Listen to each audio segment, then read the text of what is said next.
कपड़े धोने वाली बहू। शादी के पहले से ही विभा को कपड़े धोने का बड़ा शौक था।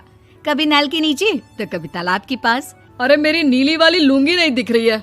विभा की अम्मा, कहाँ रखी है लुंगी? अरे वो तो विभा ने परसों ही धोकर रखी थी आपकी अलमारी में, देखो वहीं होगी। वो ना मैंने आज धो दी, मुझे लगा कि गंदी हो गई होगी। अरे कैसे गंदी हो गई थी? उसे तो मैंने पहना भी नहीं। हे भगवान, इस लड़की के कपड़े धोने की आदत से परेशान हो गया हूँ मैं।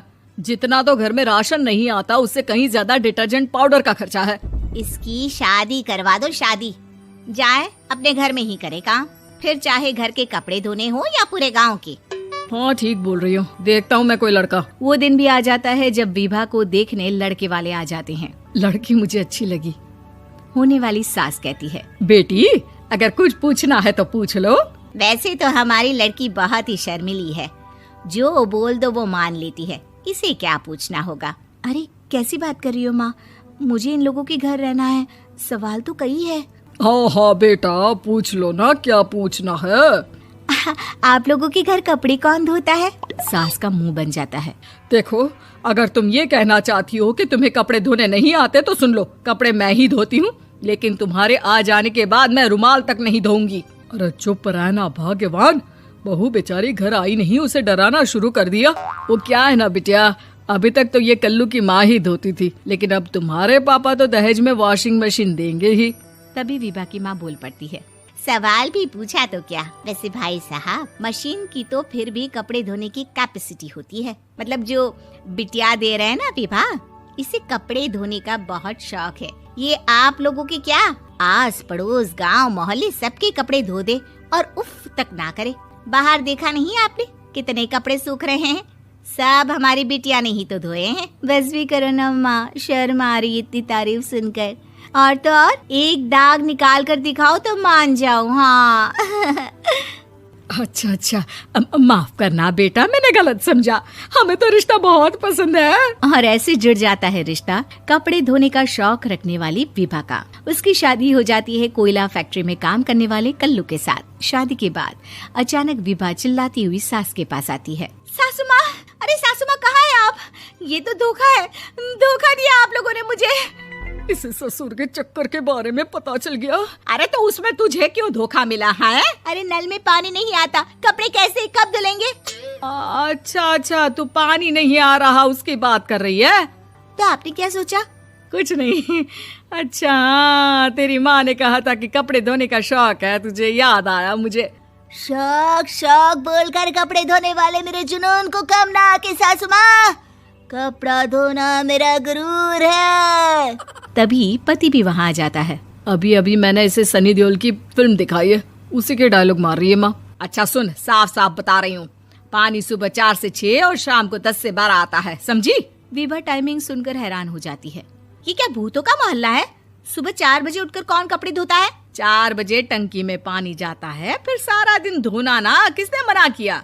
अरे कैसी बात कर रही हैं? 200 लीटर की टंकी में कितने कपड़े धो लूंगी मैं? सुबह ही उठ जाऊंगी मैं। अब क्या था, विभा सुबह 4 से लेकर रात के 12 बजे तक कपड़े ही धोती रहती। एक रोज सास पड़ोस से निकलकर कहीं जा रही होती है कि साथ वाली कहती है, हाँ कल्लू की माँ, जरा ये बताओ कि 2 साड़ी है, 2 ब्लाउज और एक पेटीकोट और एक नाड़े वाला लंबा कच्छा। हाँ तो? अरे तो क्या, कितना लोगी धुलाई ये बताओ। धोबन दिख रहे हैं हम क्या? हमारे पति सरकारी नौकरी से अभी रिटायर हुए हैं और बेटा सुपरवाइजर है कोयला फैक्ट्री में। धोबन समझ रखा है हमें?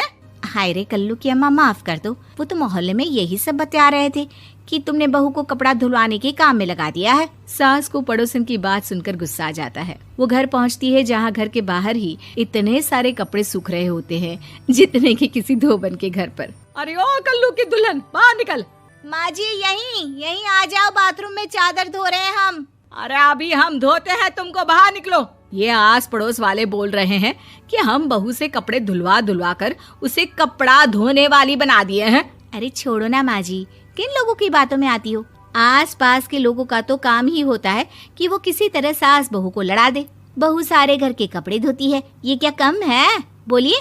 सास को भी लग जाता है कि वो बहू का ये सनकीपन नहीं छुड़वा सकती, इससे अच्छा है कि खुद ही चुप हो जाए।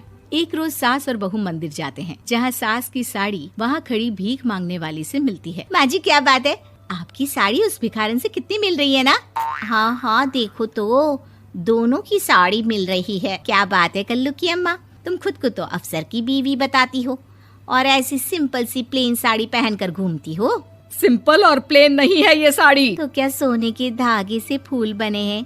कुछ भी सासू माँ, कुछ भी। हाँ बने थे इस साड़ी में सोने के धागे से फूल। मेरे पति लेकर आए थे मद्रास से स्पेशली मेरे लिए 10,000 की।